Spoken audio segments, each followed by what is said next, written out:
Note: the following video depicts a specific configuration of the notebook. The same removal and replacement procedures apply to all configurations of the notebook. Before you begin, remove the display panel assembly. Removal. Carefully disconnect the battery cable from its connector on the system board. Remove the metallic shielding from the solid-state drive.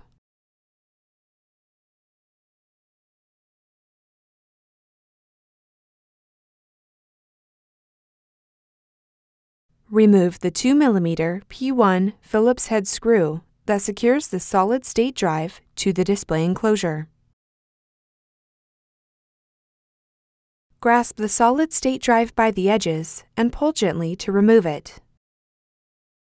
Place the solid-state drive in a static dissipative bag. Replacement. Grasp the solid-state drive by the edges and remove it from the static dissipative bag. Align the notch in the solid-state drive with the key in the solid-state drive slot on the system board. Gently insert the solid-state drive into its slot on the system board. Replace the 2mm P1 Phillips-head screw that secures the solid-state drive to the display enclosure. Carefully connect the battery cable into its connector on the system board.